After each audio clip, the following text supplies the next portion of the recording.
project doesn't just come from the surface of the sea. They now face a new dilemma beneath the waves. How has this awesome megastructure impacted on the ecology of the area?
The scope of work is to choose a proper site, then integrate the site with the main concept and function, then choosing 3 different materials to get the best results through simulation.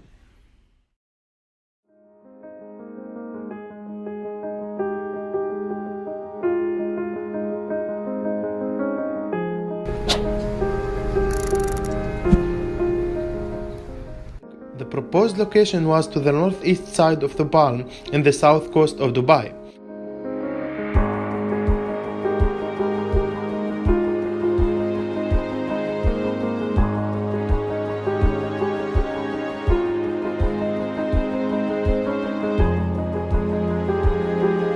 The highest annual average wind velocity recorded is almost 38 km per hour, and the meanwhile high wind velocity happens March to May, and the lowest average low wind velocity occurs in July and August.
The building is based on 3 floating methods.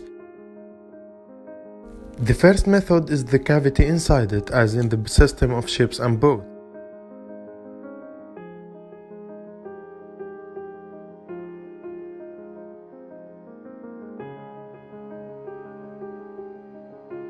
The second method is the main core, free from up and connected to the seabed.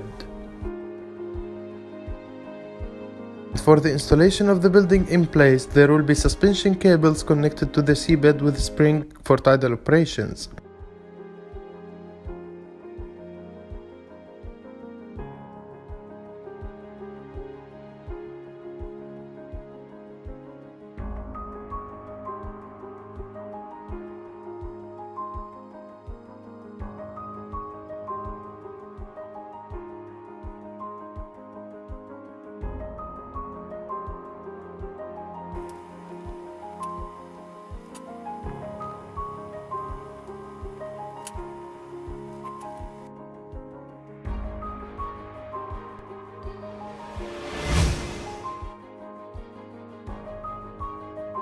For materials, we are using three scenarios. The first scenario is double glazed curtain wall system, consists of 16 mm laminated ceramic glass, 10 mm gap, 10 mm laminated glass, with aluminum tube as a structure system to carry the sphere. For the second scenario, we are using double skin facade. Each skin consists of double glazed solid polycarbonate curtain wall system, 16 mm solid polycarbonate, 10 mm gap, 10 mm polycarbonate, with PVC steel reinforcement structure system. For the third scenario, we are using reinforced GRP, coated with water and weather resistant coating, and the opening inside is double acrylic glazing plexiglass, 16 mm, 6 mm gap, and 8 mm acrylic.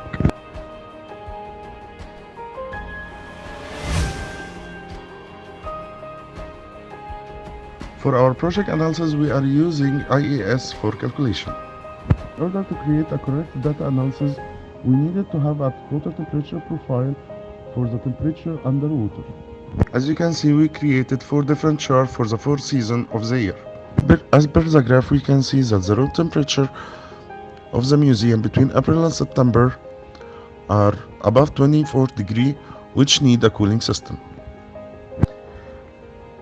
This graph illustrates the cooling load required.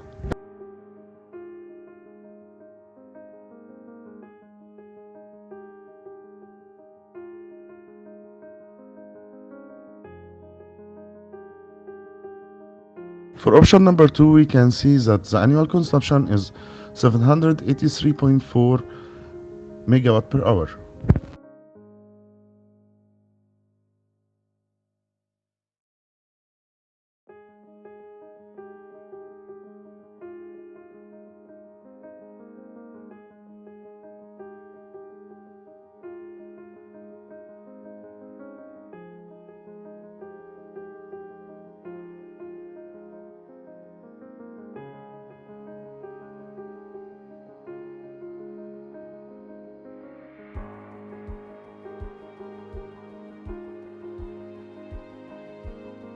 In option number 3, we can see that the total consumption per year is 1020.5 megawatt per hour.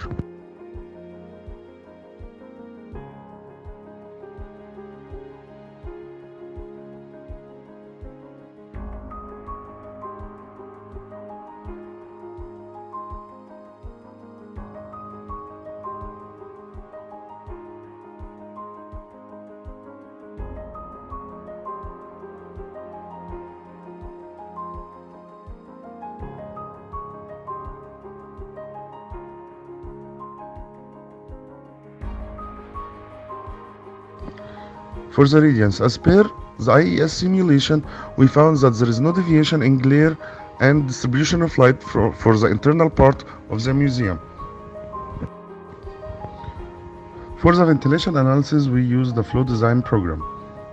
For the external air ventilation in winter, we notice that due to the speed of air, there is a full ventilation coming through the cone of the sphere, which ventilating the full museum from inside. In the external ventilation in spring and autumn, we noticed that the reduction in wind speed led to prevention of the full ventilation of the sphere through the sphere cone.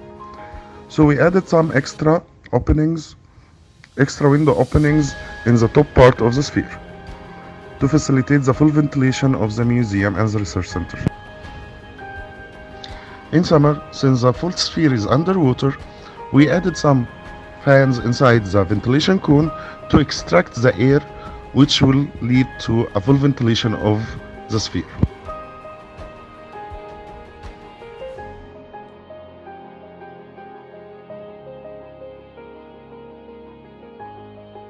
For the internal ventilation in museum sphere, we can see through the simulation that the full sphere of the museum is fully ventilated except under the bottom sphere, which is an unusable area.